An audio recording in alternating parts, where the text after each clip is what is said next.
Good evening all of you. आज फिर हम पुनः लौटे हैं फंडामेंटल राइट को लेकर, यानी पार्ट 3। आपको दो पार्ट पढ़ा चुके हैं, पार्ट 1 पार्ट 2। तो फंडामेंटल राइट यानी मौलिक अधिकार हम आपको पढ़ा रहे थे, और मौलिक अधिकार पढ़ाने के साथ साथ आपको इसमें के जो मौलिक अधिकार हमको 6 प्रकार के मौलिक अधिकार दिए हैं, उसमें से हमने आपको 4 मौलिक अधिकार क्या किए हैं, बता चुके हैं। तो जो आपका उसमें छूटा हुआ है आज हम उसी को बताएंगे, ताकि आपका ये जो फंडामेंटल राइट है वो समाप्त हो जाए, क्योंकि ये अधूरा तो छोड़ा नहीं जा सकता। तो आज आप इस वीडियो को जरूर ध्यान से देख लीजिएगा, क्योंकि आज आपका क्या है, लास्ट सेशन है फंडामेंटल राइट का। तो आप इसको ध्यान से देखिएगा। पांचवा आपका है संस्कृति एवं शिक्षा संबंधी अधिकार, यानी पांचवा आपका है संस्कृति एवं शिक्षा अधिकार, जिसको कल्चरल एंड एजुकेशनल राइट्स बोलते हैं। ठीक है, यानी संस्कृति एवं शिक्षा संबंधी अधिकार क्या कहता है। देखो ये अनुच्छेद हमारा किस अनुच्छेद के अंतर्गत 29 और 30 के तहत, यानी हमारे जो संस्कृति एवं शिक्षा संबंधी अधिकार है वो अनुच्छेद 29 और 30 में उल्लिखित है कि हमें संस्कृति एवं शिक्षा संबंधी अधिकार प्रदान है। तो इसमें दो तरह के अधिकार आते हैं। पहला आता है वो अनुच्छेद 29 के तहत आता है, अनुच्छेद 29 के तहत आता है भाषा लिपि। पहला है भाषा, दूसरा है लिपि, संस्कृत सुरक्षित रखने का अधिकार। सबसे पहले इसको समझते हैं कि अनुच्छेद 29 में जो भाषा लिपि एवं संस्कृत सुरक्षित रखने का अधिकार है, ये है क्या। इसमें ये कहा गया है कि कोई भी धर्म का हो, कोई किसी भी धर्म का हो, वो अपने भाषा संबंधी, लिपि के संबंधी, संस्कृत संबंधी क्या कर सकता है, वो अपनी इस हम जैसे कहने का मतलब हम हिंदू धर्म के हैं, कोई मुस्लिम धर्म का है तो मुस्लिम धर्म का भाषा उर्दू है, तो वो अपनी उर्दू भाषा को बचाए रख सकता है। उसके लिए क्या करें, उसके लिए नियम कानून अलग होंगे, तो वो उसके लिए क्या है, बाध्य नहीं है, वो अपने नियम अनुसार क्या कर सकता है, कार्य कर सकता है। जैसे कहने का मतलब कोई विद्यालय है तो विद्यालय में क्या कर सकता है, उसको कोई भाषा के लिए रोक नहीं है कि आप उर्दू भाषा नहीं पढ़ सकते। आप लोग देखते भी हैं कि जैसे यूनिवर्सिटी होती है या कोई महाविद्यालय होता है, उसमें शायद कई संस्कृत भाषा का क्या होता है, मान्यता होती है, कई जगह उर्दू भाषा। इसमें भाषा पे क्या किया गया, बाध्य नहीं किया गया। चाहे आपकी जो लिपि है, लिपि भी क्या किया गया, बाध्य नहीं किया गया। दूसरी चीज इसमें बता दें, जो हमारी संस्कृति कल्चर है, यानी कल्चर का मतलब ये है कि अगर हम हिंदू धर्म है, हिंदू धर्म का कल्चर है, हम अपनी देवी देवताओं को मानना, या हमारा पहनावा यानी वेशभूषा, पहनावा हमारी क्या है, संस्कृति है। तो अगर हमारी कोई वेशभूषा है तो वेशभूषा और भाषा संबंधी या पहनावे संबंधी को हम अपने में क्या कर सकते हैं, बनाए रख सकते हैं, बचाए रख सकते हैं, यानी सुरक्षित रखने का हमें अधिकार है। इस पर कोई हमें बाध्य नहीं कर सकता कि आप ये कपड़े ना पहनिए, हमें वो कपड़े ना पहनिए। ये हमारी संस्कृति है, ये हमारी क्या है, कल्चर है। और भारत एक ऐसा देश है जहाँ पे क्या होता है, सबसे बड़ी चीज क्या होती है, जो कल्चर होती है, उस कल्चर को डिमांड दिया जाता है, यानी उस भाषा को क्या किया जाता है, जो संस्कृत है उस संस्कृत भाषा को क्या किया जाता है, बहुत सबको एक समान नजरिए से देखा जाता है, सभी धर्म के लोगों को। ठीक है, तो ये अनुच्छेद हमारा किस में कहा गया, 29 में, अनुच्छेद 29 में कहा गया है कि हमारा भाषा हो या लिपि हो या संस्कृत संबंधित किसी भी चीज को हम सुरक्षित बनाए रख सकते हैं, हमारा क्या है, अधिकार है। उसके बाद से अनुच्छेद 30 क्या कहता है, अनुच्छेद 30 आपका है अल्पसंख्यक वर्ग को अपनी रुचि की संस्था और प्रशासन का अधिकार, यानी कह रहा है अल्पसंख्यक वर्ग को अपनी रुचि की संस्था और प्रशासन का। इसको समझते हैं कि ये क्या कह रहा है, यानी अनुच्छेद 30 क्या कह रहा है, इसमें ये कह रहा है कि जो अल्पसंख्यक वर्ग के लोग हैं, अल्पसंख्यक जिसको माइनॉरिटी बोलते हैं, तो यानी जो सबसे पहले समझिए अल्पसंख्यक क्या कहलाते हैं, अल्पसंख्यक कौन है, यानी किसी बाहुल, यानी यहाँ पे हिंदुओं का क्या है, हिंदू धर्म का, हिंदू धर्म के बहुत सारे लोग हैं, या मुस्लिम धर्म के या सिख धर्म के बहुत सारे लोग हैं, उसमें से कुछ अन्य धर्म के लोग, उसमें से क्या कुछ अन्य धर्म के लोग जो उनकी संख्या क्या हो, कम हो, उन्हीं को माइनॉरिटी बोला जाता है। उस क्षेत्र का उस लोगों को क्या बोला जाता है, माइनॉरिटी यानी अल्पसंख्यक बोला जाता है। तो कह रहे हैं कि अल्पसंख्यक को अपनी रुचि के अनुसार वो क्या कर सकते हैं, संस्था का निर्माण कर सकते हैं।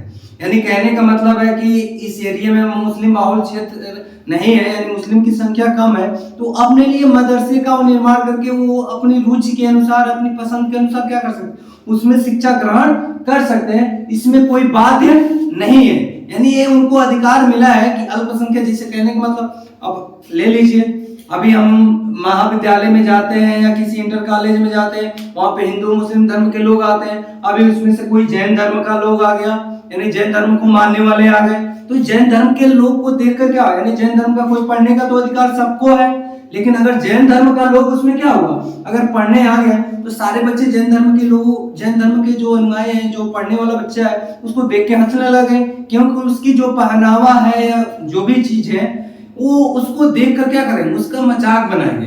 तो इसीलिए कहा गया कि जहां पे अल्पसंख्यक होगा वहां पे वे लोग, यानी अल्पसंख्यक लोग अपने रुचि के अनुसार क्या कर सकते हैं, किसी भी संस्था का निर्माण कर सकते हैं और वहां स्वयं क्या कर सकते हैं, उस संस्था के प्रशासन कर सकते हैं राज्य सरकार के आदेश के अनुसार। यानी ये कहा गया है कि राज्य सरकार के आदेश के अनुसार वो अपने नियम एवं कानून क्या कर सकते हैं, उस संस्था में ला सकते हैं। उसके बाद से देख अनुच्छेद 31 कह रहा है, अनुच्छेद 31 में संपत्ति कर का जो अभी क्या किया गया, आपके मौलिक अधिकार फंडामेंटल राइट से क्या कर दिया गया, रिमूव कर दिया गया, ये हटा दिया गया।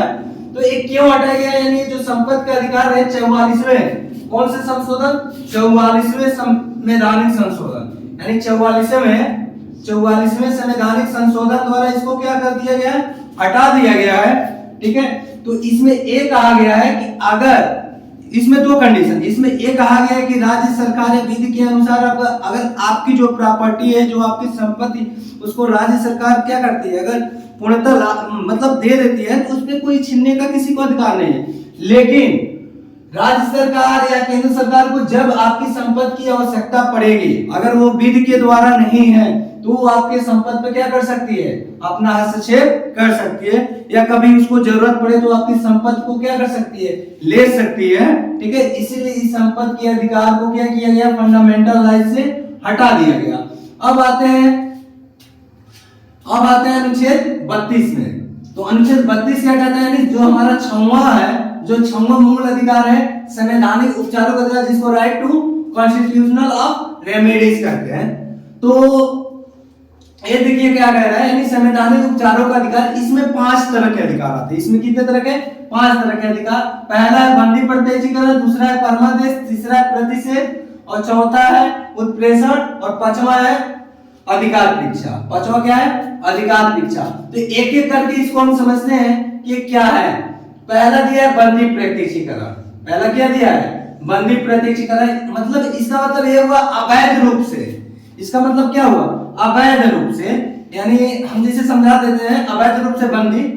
अवैध रूप से बंदी का मतलब ये हुआ कि अगर हम किसी को क्या किए, अपराधी माने हैं, और वो क्या, वो अपराधी हम जानता है कि हम क्या है, हम क्या है, निर्दोष हैं, यानी हमें अवैध रूप से मतलब हम इसमें पड़ गए हैं, यानी हम अपराधी नहीं है, तो उसको क्या किया गया, उसके लिए कानून बनाया गया बंदी प्रत्यक्षीकरण। यानी आपको उसको क्या करना पड़ेगा, आपको यानी उस व्यक्ति को अपने स्वयं को बचाने के लिए क्या करना पड़ता है, उसको, यानी कोई भी थाना क्या करता है, कोई भी अगर मुजरिम को लेके जाता है तो मुजरिम को लेके जाने के 24 घंटे के बाद उसको क्या करना पड़ता है, न्यायालय को सौंपना पड़ता है, यानी अपने न्यायालय को क्या करना पड़ता है, सौंपना पड़ता है। और न्यायालय को सौंपने के बाद से न्यायालय क्या करता है, उस पर कार्रवाई करता है। कार्रवाई करने के बाद से उसको अवैध पाया जाता है, यानी उसको निर्दोष पाया जाता है, तो उसको बरी यानी बाइज्जत क्या कर दी जाती है, बरी कर दी जाती है। यही हमारा बंदी प्रत्यक्षीकरण, यानी हम बंदी तो बनाए गए लेकिन कुछ समय के लिए, यानी कुछ समय के लिए क्या किए गए,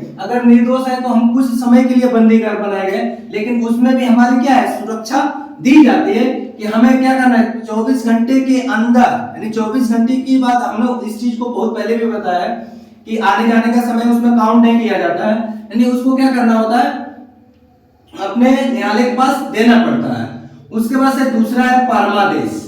परमादेश सबसे पहले इसको समझते हैं, परमादेश क्या होता है, यानी इसका अर्थ होता है बाध्य करना।